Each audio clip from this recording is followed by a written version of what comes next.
Eh bien, bonjour à vous quatre. Bonjour Charlotte, bonjour Valentin, Jules et Benjamin, le papa.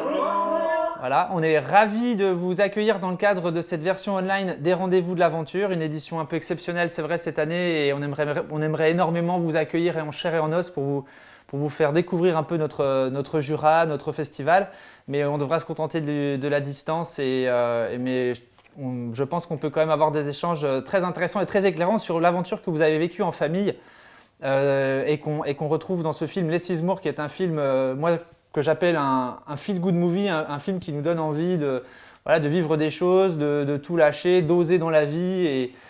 Et donc, je voulais vous demander, par rapport à ce film, parce qu'évidemment, le film raconte une histoire que vous avez vécue en famille, mais comment ce film, finalement, s'est imposé à vous dans cette expérience que vous viviez en famille, dans cette expérience très riche que vous viviez en famille. Comment est venue l'idée du film?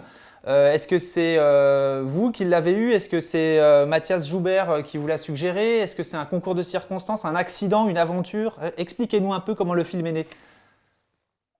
Vas-y. Ouais. L'idée, c'est sûr que c'est Mathias qui l'a eu. Quand on s'est rencontrés, nous, on était déjà en voyage d'une première. On avait fait un premier voyage de plusieurs mois et il avait vu un petit peu dans quelle destination, quelle façon de voyager on avait. Et il nous avait proposé, quand vous repartez, j'aimerais vraiment vous suivre. Donc au départ, c'était son initiative. Il avait une idée assez précise, peut-être, ou assez vague de la manière dont il pouvait nous suivre. Et en fait, la manière dont le voyage s'est passé n'était pas du tout celle qu'on avait imaginée. Et ça a donné le film et un peu l'improvisation qu'on suit au fur et à mesure du récit. Je ne sais pas si c'est une manière. C'est pas simple de le résumer. Ouais, si, c'est bien. Ah bon, ok, Ouais. merci.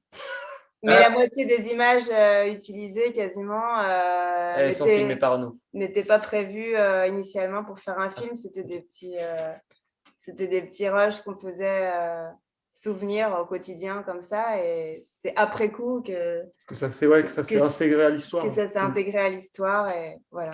Donc les images, pour certaines, en fait, c'était juste des souvenirs de vacances, d'expériences, de voyage en famille. Cette aventure que vous viviez, voilà, on va dire, en toute discrétion. Et finalement, c'est devenu un objet, enfin, en tout cas, un matériau pour le Un film. matériau documentaire. Ouais, Voilà, exactement. c'était moitié des souvenirs, moitié des repérages pour Mathias qui devait nous rejoindre après 1 ou 2 mois où on était tout seul.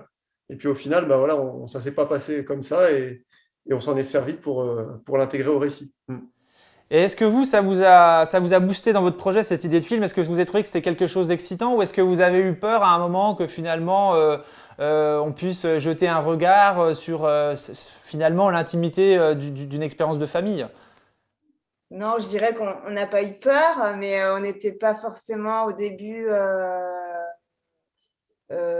conscient. Enfin, on n'était pas sûr Que ça intéresse des gens, ait quoi. un intérêt ou que ce soit digne d'un film.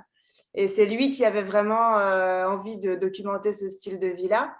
Ensuite, on n'a pas eu peur, mais ce dont on a prévenu Mathias, c'est qu'on ne voulait pas rejouer quelque chose. C'est soit il saisissait quelque chose, soit c'était pas. Et voilà, on voulait que ce soit proche de ce qui était vraiment notre vie. On voulait pas que ce soit une façade ou une promesse de quelque chose. Voilà pourquoi on a aussi montré les côtés moins, les côtés moins roses du voyage en famille. Parce que c'est la vraie vie, en fait. Oui, bien sûr. Après, on parlera du surf, on parlera. Mais je voudrais qu'on parle et du voyage. Je voudrais qu'on parle encore un peu du film avec les enfants, avec Jules et Valentin. Je voulais savoir ce que vous aviez préféré dans faire ce film, parce que vous y avez pris une part très active. Hein, on vous voit évidemment. Enfin, on imagine qu'à certains moments vous tenez la caméra, que voilà, vous avez des caméras aussi sur vos planches de surf. Enfin, expliquez-nous voilà ce que vous avez trouvé le plus intéressant, le plus passionnant dans ce projet de film. Bah, ce qui était marrant, c'était quand même le moment du voyage parce que après, tout l'écriture des voix off, le montage, c'est toujours moins marrant. Ouais, moi, je pense que ce que j'ai aimé, bah, c'était forcément le voyage et puis rencontrer Mathias et devenir de plus en plus pote avec lui. Et ça, c'était vraiment cool. Et puis ensuite, de pouvoir le présenter dans les festivals. Enfin, on en a fait un en présentiel et c'était top de pouvoir de pouvoir lâcher le film et voir ce que les gens en pensaient. Ça, j'ai vraiment bien aimé. Après, je sais pas, Valentin. Valentin, toi, J'ai pas compris si ce qui on devait. Moi aussi, je suis d'accord avec Jules, mais aussi j'ai bien aimé pouvoir des fois tenir la caméra et faire des plans, voilà. Parce que là, vous parliez du fait que parfois, il y avait la caméra sur les planches. En fait, elle n'y est jamais. Non, Donc, c'est vrai que ouais, les quelques fois où elle est très proche des planches, quand c'est en Indonésie, c'est à tour de rôle qu'on la tenait dans l'eau. Et puis quand c'est en Irlande, après, c'était Mathias et Pierre, un caméraman, qui s'occupaient de faire beaucoup de prises de vue. ah, donc c'est directement depuis l'eau, Voilà, on rame, on a la caméra dans la poche, on la tient à bout de bras, c'est 10%, enfin 95% de déchets de notre côté, hein. Mais il y en a quelques-unes qui valent le coup. Ouais, d'accord. Pierre, par contre, est spécialisé en photo et vidéo aquatique et lui, il a beaucoup moins de déchets. C'était précieux de l'avoir dans l'équipe. Et c'était aussi précieux dans l'aventure humaine d'avoir Pierre Fréchou avec nous. Voilà, Mathias était souvent plutôt à terre pour filmer et Pierre dans l'eau. Et c'est un sacré coéquipier de voyage aussi, Pierre Fréchou. Donc c'était une vraie, moi je dirais que ce que j'ai préféré, c'est l'aventure humaine de A à Z, de la décision à ce qu'on a vécu sur place. Et puis après, en post, le travail après coup, c'était vraiment du travail d'équipe On découvrait très surtout qu'on n'avait intéressant. jamais. Et tout le monde découvrait. C'est ce qui était sympa, c'est que tout le monde mettait la main à la pâte, mais tout le monde était novice.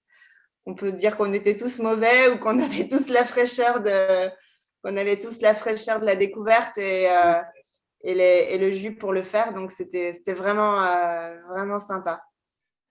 Je sais que vous êtes, il me semble, vous me dites si je me trompe, mais enseignant, voilà, et les enfants, donc j'imagine, à l'école, enfin actuellement à l'école.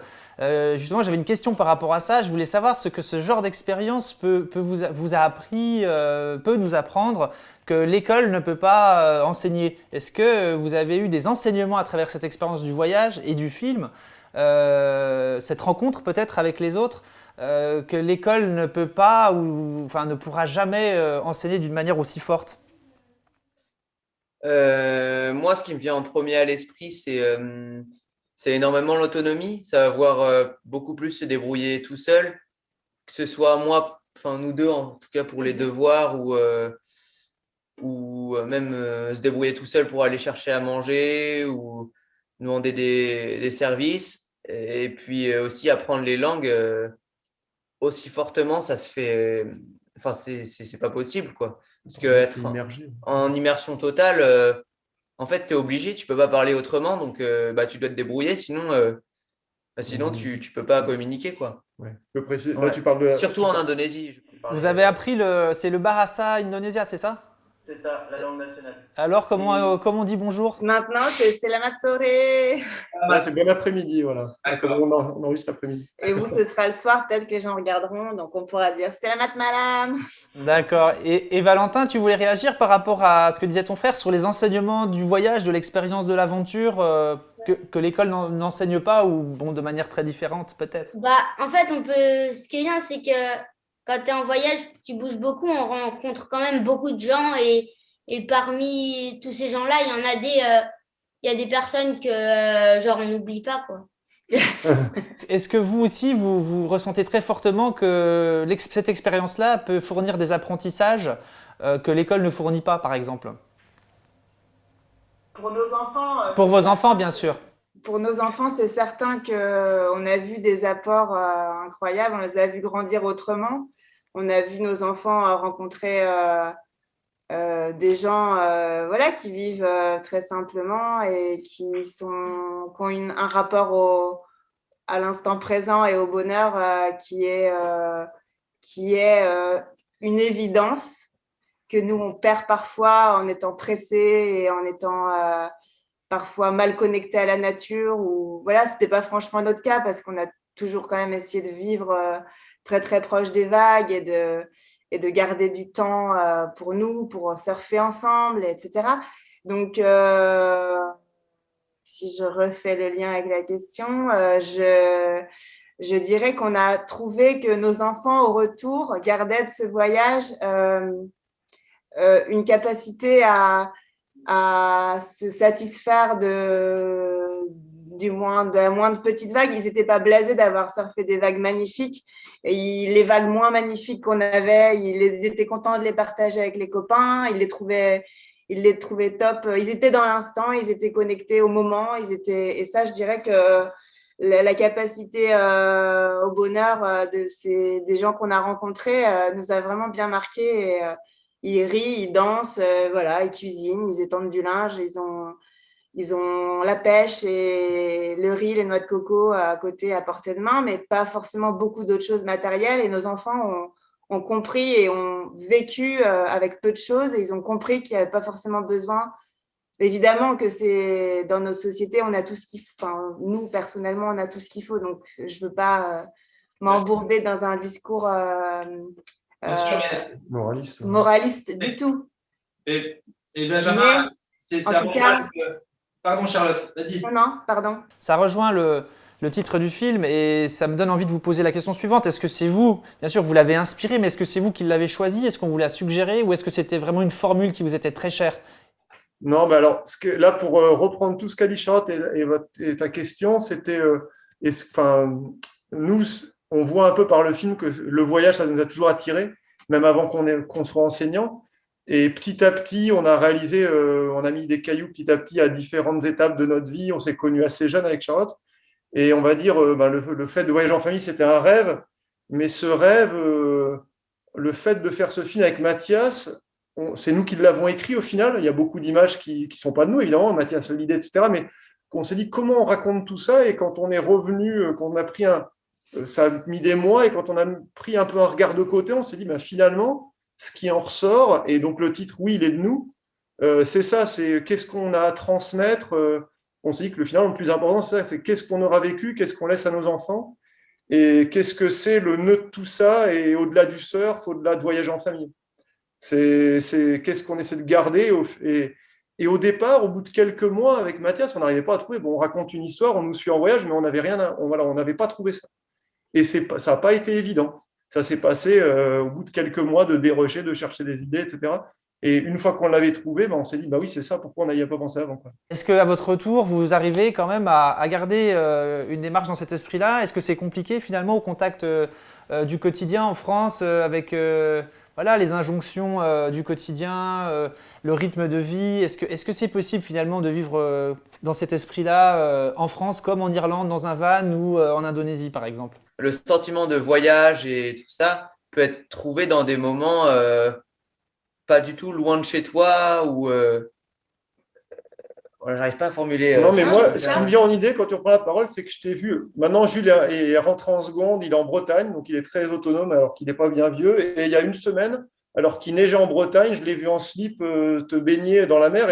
Et ce genre de dépassement, de passer par l'inconfort pour vivre des choses fortes, mais c'est pas juste pour se faire mousser, c'est parce que ça apporte un vrai plaisir. C'est un truc qui me vient, c'est une image, mais c'est peut-être juste un détail. Mais malgré tout, tu arrives à trouver du plaisir dans des choses qui ne sont pas une accumulation de confort ou d'objets. Voilà. Et il n'y a pas besoin de billets d'avion pour ça. Et c'est la porte à côté. C'est le moment où on déconnecte du quotidien et du rush du quotidien. On peut se l'autoriser, en fait. Moi, je ne suis pas un pratiquant. Le surf, c'est un peu une discipline que je vois sur les écrans. Quand je vais au bord de la mer, je suis toujours impressionné de voir ces gens qui arrivent à tenir en équilibre sur des morceaux de résine, de bois. Je voulais savoir un peu ce qui finalement était si addictif dans la pratique du surf. Qu'est-ce qui presque jouissif parce qu'on vous voit là courir des vagues à l'autre bout du monde, prendre des risques. Qu'est-ce qui fait que le surf a ce pouvoir de mettre en mouvement Expliquez-nous un peu. Moi, je sais pas, j'ai quelque chose, mais je dirais que ce qui le différencie des autres sports ou des autres passions, sans vouloir vanter le surf ni rien, c'est que tu peux pas faire du surf sans que ton mode de vie soit forcément influencé par le surf. Enfin, c'est vraiment une façon de vivre et c'est ça, qui est tournée vers les vagues, à quel moment je vais aller surfer, comment je vais organiser ma journée pour pouvoir faire ça.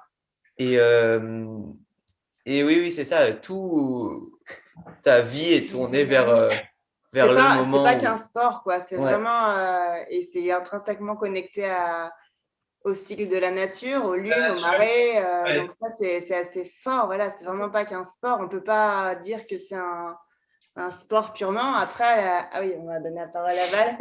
Après, moi, je dirais juste que c'est vraiment intéressant comme question et personnellement, je trouve que ça pourrait faire l'objet d'un film. Pourquoi qu'est-ce qu'on vit à travers le surf? En quoi certains disent que c'est même une thérapie, c'est un moment de méditation, c'est plein de choses. C'est un vrai sujet de film, hein. C'est vrai, mais après que Valentin nous ait partagé son point de vue, vous nous parlerez peut-être de vos projets, parce qu'il y en a sans doute beaucoup. Vas-y, Valentin. Si on a quelque chose à faire, par exemple, à midi, il y a des bonnes vagues, mais que tu dois faire quelque chose, tu peux pas te dire, allez, je vais y aller à 16h parce que c'est bien à midi, en fait. D'accord. Donc en fait, c'est comme si la nature te donnait un rendez-vous et que voilà, tu étais obligé voilà, que tu ne peux pas rater. Ou alors à ce moment-là, tu passes à côté de quelque chose d'essentiel, quoi. Ouais. Et ce qui est quand même fort, c'est que là, on fait que de parler d'un truc sans répondre à ta question parce que tu as quand même demandé qu'est-ce que ça apporte. Donc, en fait, on y pense avant, on y pense des heures après. On passe 3 heures dans l'eau pour aller 5 fois 10 secondes debout. Et on t'a toujours pas dit ce que ça donnait que c'est 5 fois 10 secondes debout parce qu'on n'arriverait. Il n'y a pas de mots pour le dire. Parce qu'en fait, je pense Voilà. que c'est tout ce qu'il y a autour. Mais voilà, les écrivains qui ont bien écrit sur le surf, ils sont très très rares et voilà, c'est très dur à décrire.